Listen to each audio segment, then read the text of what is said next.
Estamos por la gracia del Señor saludándoles nuevamente en este día, martes 15 de septiembre. Estamos aquí porque Dios es bueno, porque para siempre es su misericordia y porque la renueva cada mañana. Así dice su palabra. Y en ese sentido estamos muy agradecidos. Y también le agradecemos a usted que nos permite llegar hasta su hogar o hasta su vehículo mientras maneja y va escuchando esta lección de escuela sabática que vamos a estudiar este día. Me acompaña hoy una de las jóvenes de nuestra iglesia, Lisbeth Rentería, a quien le doy la bienvenida. ¿Cómo estás? Hola, pastor, bien, gracias. ¿Y usted? Gracias a Dios, bien. Me alegra mucho que hayas aceptado venir para estudiar juntos y me gustaría que hagas la oración. Ok, vamos a orar.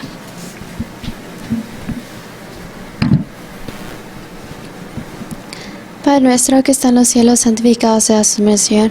En este día, Señor, al estudiar esta lección, Señor, le pido de que usted nos guíe, Señor, y que podamos tomar lecciones, Señor, que nos ayuden en nuestra vida espiritual a cada uno de nosotros, Señor. Bendíganos durante este día, Señor, y proteja a cada uno de nosotros, Señor. Le pidamos esto en el nombre de Jesús. Amén. Amén. La familia de Jacob en Canaán, en alguna manera fue debilitada, tanto en su fe, con el asunto de la hambruna por la cual pasaron, como también en el número, que no se estaban desarrollando de una manera rápida, estaba bien lento el crecimiento. En ese sentido eran una familia débil, no tanto tal vez en la parte de espiritual, sino en la parte del número, que eran bien pocos, y también en esa situación que estaban pasando de hambruna, como ya dije. Pero Dios permite que pasen ciertas cosas para que en alguna manera la familia, en este caso, pueda alcanzar el objetivo que Dios tiene con ellos. Vamos a mirar entonces en esta débil familia de la fe, por las razones que ya mencioné, cómo, para empezar, ha servido las circunstancias en los hijos de Jacob, los que tramaron aquella maldad contra su hermano José, cómo en alguna forma ha servido las cosas por las cuales están pasando allá en Canaán, para reconocer que de verdad se equivocaron en su actuar aquel día. Comencemos con eso, con ese análisis. Lisbeth, cuando los hijos de Jacob se presentaron ante el gobernador de Egipto, quien sin saberlo ellos era en realidad José, que reveló la transformación de su actitud en aquellas circunstancias. Vamos a leer en Génesis 42, versículo 21, que dice así: y decían el uno al otro: verdaderamente hemos pecado contra nuestro hermano, que vimos la angustia de su alma cuando nos rogaba y no le oímos, por eso ha venido sobre nosotros esta angustia. En este momento ellos sentían como arrepentimiento, porque se recordaron de lo que le hicieron a José, cómo lo llevaron a ser esclavos, y tenían miedo de que Dios los castigara a ellos también por lo que ellos habían hecho en el pasado. Así es. Bueno, están mirando la necesidad de ir a Egipto para solucionar su problema de la comida. Están pasando una situación difícil como familia en Canaán, pero como ustedes ven, a veces las pruebas nos hacen reflexionar, nos hacen entender ciertas áreas de nuestra vida que necesitan ser cambiadas. Y aquí vemos que pues Dios ha permitido las cosas para que estos muchachos o estos hijos de Jacob se humillen y reconozcan que no fue bueno lo que hicieron con José. Aquí ellos admiten que han pecado, claramente lo dicen: hemos pecado contra nuestro hermano. Vimos la angustia cuando nos decía, nos rogaba que no hiciéramos lo que estábamos haciendo, y no lo escuchamos. Así que hoy nosotros estamos angustiados porque no tenemos comida. Y bueno, vamos aquí a Egipto, vamos aquí a hablar con el gobernador, porque nos hemos dado cuenta que allí hay alimento suficiente. pero no sabían, dice, que realmente el que les iba a recibir como gobernador Era su hermano. era su hermano José. ¿Qué dice el don profético? Nos dice Patriarcas y Profeta en la página 227, durante los años en que José había estado separado de sus hermanos, estos hijos de Jacob habían cambiado el carácter, habían sido envidiosos, turbulentos, engañosos, crueles y ventajosos, pero ahora al ser probados por la adversidad, se mostraron desinteresados, fieles el uno a otro, consagrados a su padre y sujetos a su autoridad, aunque ya tenían bastante edad. Así que vemos que cambiaron totalmente diferente de lo que eran antes. Ya todos estaban como fieles a uno y otro, cuando antes se peleaban uno y ellos y obedecían a su papá aunque estuvieran grandes de edad. Eran diferentes a los que eran cuando José estaba con ellos. Exactamente. Dice que José había visto en sus hermanos los frutos del verdadero arrepentimiento, según la cita esta de Patriarcas y Profetas, página 227. Los frutos del verdadero arrepentimiento. No sé, hermano, hermana, si tú has pecado en estos días, si tú has hecho lo malo delante de Dios. No sé si tú, hermano, hermana, en esta hora, mientras estás escuchando, al igual que los hijos de Jacob, al igual que los hermanos de José, también si haces un análisis, descubres o reconoces que has pecado. Bueno, yo quiero animarte para que encuentres en el Señor el perdón de tus pecados. Quiero animarte para que le digas al Señor que te perdone. Él lo hará. Amén. Mira, las maldades que pudiste haber hecho en el pasado, el Señor está dispuesto a perdonártelas. ¿Cuántas veces no has escuchado aquel texto que dice: venid a mí y pongámonos a cuentas? Si tus pecados fueren como la grana, como la nieve serán emblanquecidos, y si fueren rojos como el carmesí, vendrán a ser como blanca lana. Pero ven luego. Debe ser ahora, hermano, hermana. Aquí vemos que por muy malo que se haya sido, hermanos, el carácter puede ser cambiado. Aquí nosotros vemos a los hermanos de José presentados como personas que ya su carácter ha sido cambiado. La envidia, el engaño, la crueldad, la venganza ya no está más en ellos. La adversidad les ha llevado a ser más ahora humildes, a ser desinteresados y fieles al uno al otro, y consagrados a su Padre y sujetos a su autoridad. Ojalá, hermanos y hermanas, que cualquier cosa que haya sucedido con nosotros en cuanto a prueba, nos lleve a esto mismo, a reconocer que hemos pecado. Miren, esta pandemia del coronavirus, que ya se extendió por tanto tiempo, y que muchas veces andamos allí con el temor de que nos puede dar o le puede dar a un ser querido de la familia. Hermanos, nos debería de llevar a nosotros esta situación a enmendar nuestra vida. Amén. Y también, como los hijos de Jacob, como los hermanos de José, a reconocer nuestras maldades, a reconocer que no hemos andado bien. Hermanos, a admitir nuestro pecado. Eso es importante. Deberíamos, en medio de la adversidad, nosotros también buscar ese arrepentimiento genuino. Finalmente, aquí vemos que los hijos de Jacob lo han hecho y van para donde el gobernador. Y ya nosotros sabemos, como dijo Lisbeth, que el gobernador egipcio, según ellos, es su mismo hermano. Qué bueno que ya van arrepentidos. Qué bueno que ya reconocieron en la adversidad que está pasando en Canaán, que se ha escaseado la comida. Qué bueno que ya reconocieron su orgullo, su envidia, toda su crueldad. Qué bueno. Así también nosotros también, hermanos. Reconozcamos toda nuestra envidia, crueldad, orgullo y todo lo que podamos tener. Hay que humillarnos, hermanos. Las cosas que están pasando no pasan por así nomás. Mira, mi hermano, No esperes a que te agarre esa pandemia a ti, no esperes a que te agarre ese coronavirus a ti para humillarte, humíllate ya. Ponte a cuentas con el Señor, mi hermano. Las adversidades hay que capitalizarlas en una entrega más al Señor. Amén. Bueno, Lisbeth, después de tantos años de prueba en las vidas de Jacob y sus hijos, ¿dónde finalmente fue llamado a ir él como patriarca? ¿Qué nos dice la Biblia? La Biblia nos dice en Génesis capítulo 45, versículo 9.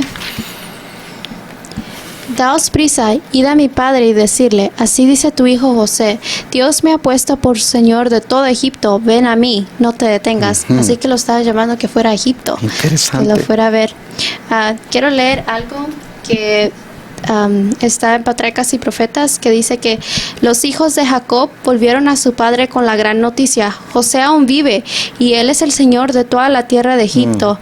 Al principio el anciano se sintió abrumado, no podía creer lo que oía, pero al ver la larga caravana de carros y animales cargados y a Benjamín otra vez con él, se convenció y lleno de gozo exclamó: con esto me basta, José, mi hijo, vive todavía, iré y lo veré antes de morir. Amén, qué bonito, qué emoción, ¿no? Para Sí.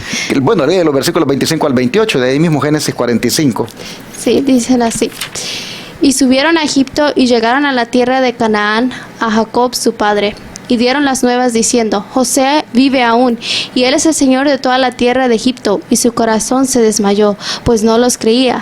Y ellos le contaron todas las palabras de José que él les había hablado. Y viendo los carros que José enviaba para llevarlo, el espíritu de Jacob su padre revivió. Entonces dijo Israel: basta, José mi hijo vive todavía, iré y le veré antes que yo muera. Sabemos que fue una emoción para él, para Jacob, porque toda su vida casi desde para él José estaba muerto, y ahora era un regocijo saber de que su hijo estaba vivo, y se dio cuenta porque vio los carros, todo lo que José había enviado para que se llevaran a Jacob a Egipto. Finalmente, a Dios nadie le gana. Finalmente Dios va a lograr sus propósitos. Así es. Él tiene un propósito con esa nación que está formando de los descendientes de Abraham. Y el Señor sabe que es necesario llevarlos por allá, por Egipto, para que se desarrollen. Y si pensaron los hermanos de José con aquel acto cruel, bárbaro que cometieron contra él, que estropeaban en alguna manera la vida de José, Dios tenía otros planes. Y Dios escribió recto en los renglones torcidos del hombre, como dicen. Así es. Y finalmente, a José el Señor lo usa para preservar el linaje, para preservar a aquella nación que está formando. Ah, qué bonito cómo trabaja Dios. Bueno, ¿cómo sabía Jacob con seguridad que era un paso que tenía que dar y por qué el Señor lo preparó todo? Génesis 46, versículo 1 al 5 dice: y salió Israel con todo lo que tenía, y vino a Bersabá, y ofreció sacrificios al Dios de su padre Isaac. Y habló Dios a Israel en visiones de noche, y dijo: Jacob, Jacob. Y él respondió: heme aquí. Y dijo: yo soy Dios, el Dios de tu padre. No temas de descender a Egipto, porque yo haré de ti una gran nación. Yo descenderé contigo a Egipto, y yo también te haré volver, y José pondrá su mano sobre tus ojos. Y se levantó Jacob de Berseba, y tomaron los hijos de Israel a su padre Jacob, y a los niños y a las mujeres en los carros que Faraón había enviado para llevarlo. Qué tremendo. Antes de que leas el otro texto, me gustaría hacer un comentario acá. Mira que Jacob, es verdad, ahí están los carros que han llegado. Sí. Qué impresionante, estos carros egipcios que han venido aquí. Y pues si le dicen los hermanos, bueno, y dice que te llevemos en estos carros. Yo no sé, trato de pensar en Jacob y dice, estos carros, hermosos carros que han venido. Sí. Pero míralo él de todas maneras es un hombre de Dios, porque dice que ofrece primero un sacrificio al Dios de su padre Isaac. Habla entonces Dios con él y le da la seguridad. Le da la seguridad de que lo va a acompañar allá. Me gusta que le dice: en esa noche le dijo, heme aquí, y le dice, yo soy el Dios de tu padre. No temas de descender a Egipto, porque allí yo voy a hacer de ti una gran nación. Así es. Con las cosas que están pasando aquí en Canaán, con la hambruna que se ha desarrollado, y aquí como que todavía no se puede dar esto, pero allí yo voy a lograr mi propósito. Así que no tengas miedo, yo voy a ir contigo y te prometo que te voy a hacer volver, y quiero que sepas que la mano de tu hijo José va a cerrar tus ojos cuando mueras. No, yo oír a Dios hablando así, yo creo que Jacob dijo, pues vamos entonces, porque el Señor me acompaña. Bueno, leamos el Salmo 103, verso 13, porque pues esto nos dice más todavía de que era un paso seguro que realmente Jacob estaba dando ahora. Como el Padre se compadece de sus hijos, se compadece Jehová de los que le temen. Amén. Así de que, aunque Jacob miraba esos carros que José le había enviado para que fuera a Egipto, él todavía esperó de que Dios le hablara a él y le reveló en una visión nocturna de que él fuera a Egipto. Qué bonito cuando nos movemos a algún lugar y vamos con esa certeza De que Dios nos sí, que Dios nos va a acompañar y que el Señor allá de todas maneras nos va a bendecir. Hermoso esto. Amén. Bien, el don profético como nos hace ver el cuadro todavía más hermoso. Dice en Patriarcas y Profetas, página 235. Se había prometido que su prosperidad sería tan numerosa como las estrellas, pero hasta entonces el pueblo elegido había aumentado lentamente, y la tierra de Canaán no ofrecía en este tiempo campo propicio para el desarrollo de la nación que se había predicho. Estaban posesiones de tribus paganas poderosas que no habrían de ser desalojadas hasta la cuarta generación. Si se mezclaban con los cananeos, se expondrían a la seducción, a ser seducidos por la idolatría. Egipto, sin embargo, ofrecía las condiciones necesarias para el cumplimiento del propósito divino. Se les ofrecía allí un sector del país bien regado y fértil, con todas las ventajas necesarias para un rápido aumento, y la antipatía que habían de encontrar en Egipto debido a su ocupación, pues los egipcios abominan todo pastor de ovejas. Les permitía seguir siendo su pueblo distinto y separado, y servía para impedirles de que participaran en la idolatría egipcia. Aquí es interesante cómo Dios siempre protege a su pueblo. Vio que Canaán no era el lugar para ellos estar en ese momento y los llevó a un mejor lugar. Interesante. Mira cómo el Señor es de sabio. Sí. Dice, voy a preparar todo.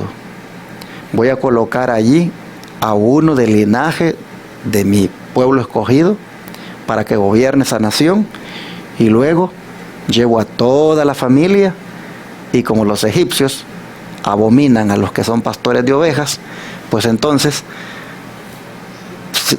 voy a hacer que les den un lugar ahí exclusivo para ellos, y así se mantienen separados de la idolatría, y ahí los prospero. Qué manera de orar del Señor. Hermanos, vale la pena caminar con Dios. Amén. Vale la pena, la verdad, hermanos, echar la suerte con el Señor. Yo quiero animar a los que todavía no han hecho la decisión de hacerse cristianos, de hacerse hijos del Señor, para los que todavía andan allí en el mundo, perdidos en el pecado, en los vicios, en las drogas y en tantas cosas. Yo quiero decirles, miren, entréguenle su vida al Señor. Dios se las va a dirigir, y Dios va a lograr sus propósitos con ustedes. Miren cómo trabaja el Señor aquí. La nación todavía está débil, la nación de Israel, débil en número. No pueden desarrollarse allá en Canaán, pero Dios ha prometido que iba a ser de ellos una gran nación, numerosa como las estrellas. Pero hasta ahora eso va lento, las circunstancias no lo permiten. Y dice Dios, allá en Egipto, allí los voy a prosperar, allí los voy a bendecir, ahí los voy a hacer poderosos, ahí los voy a hacer que crezcan. Y van a crecer y van a prosperar separados de la idolatría, porque en un lugar especial los voy a tener. Hermanos y hermanas, qué hermoso es esto, y así vemos que la débil familia de la fe, Dios tiene un plan y es fortalecerla. Amén. Ojalá que entonces nosotros permitamos que Dios guíe nuestra vida. Ojalá que nosotros también, hermanos, le entreguemos al Señor el timón de nuestra vida para que Él lo dirija, para que Él, hermanos, nos guíe. Y así, a donde Él nos lleve, allí nosotros veamos la mano de Jehová con nosotros. Damos gracias al Señor por esta lección. Si en este momento tú también te sientes pequeñito, te sientes débil, te sientes como que no vales nada, te sientes que no tienes nada, te sientes como que estás ahí abandonado, no te creas eso. Tienes un Dios grande y poderoso. Amén. Que puede hacer de ti una persona valiosa, una persona que se destaque, una persona que represente los intereses del Señor aquí en la tierra. Hermano, hermana, débil puedes estar en cuanto a, digámoslo así, posesiones materiales, pero si tienes a Dios de tu lado, deja que Él te guíe, que Él te saque adelante. Vamos a orar en este momento para que nosotros también, pues el Señor nos dé el privilegio de ser bendecidos. Pero mira, también hay que hacer primero también lo que hicieron los hermanos de Jacob. Hay que arrepentirnos, hay que reconocer el pecado. Y hermanos, cuando hagamos eso, lo demás vendrá por añadidura. Vamos a orar para que Dios nos bendiga. Te agradecemos, Señor, porque posiblemente en este momento también nosotros nos encontremos débiles por circunstancias, por pruebas, por adversidades. Pero podemos ver, Señor, que en medio de las adversidades y pruebas, el que verdaderamente busque de ti, encontrará el perdón, encontrará esa paz de ser perdonados de todos los pecados. Señor, estamos pasando en este momento por una pandemia que tiene posiblemente debilitados a muchos, que les hace pensar de que cuándo va a salir de esto, que por qué está pasando esto. Pero Señor, yo te ruego para que todos nosotros hagamos como hicieron los hermanos de José. Mejor reconozcamos el pecado, mejor reconozcamos nuestra envidia, nuestra crueldad y todo defecto de carácter que hemos tenido. Y Señor, nos arrepintamos de todo eso y te busquemos a ti. Así, Señor, de esta adversidad saldremos más fuertes, porque saldremos consagrados, saldremos más entregados a ti. Oh Padre, te rogamos que tú te encargues de nuestras carencias, de nuestras debilidades, de nuestra poca fortuna o de nuestra poca prosperidad ahora. Que tú te encargues de eso, Señor. Finalmente lo que más deseamos es ser prósperos espiritualmente, es ser prósperos contigo, a tu lado, que nuestra vida espiritual sea próspera. Y Padre, no nos preocupamos por el resto, porque aquí podemos ver en la lección de hoy que tú tienes todo preparado para sacarnos adelante. Así lo hiciste con Israel, así lo hiciste, Señor, con Jacob y su familia, así formaste ese pueblo. Gracias, Señor. A veces tal vez nos llevas por algunos lugares, tal vez nos pones en ciertas circunstancias, pero finalmente vas a alcanzar el propósito que tienes con nosotros. Así que te rogamos que nos ayudes para tener fe y avanzar por fe y confiar en que por donde nos lleves, ahí vamos a estar mejor. Gracias, Señor. Ayúdanos a profundizar nuestra relación contigo. Así te lo pedimos, Padre, en el nombre de Jesús. Amén. Amén.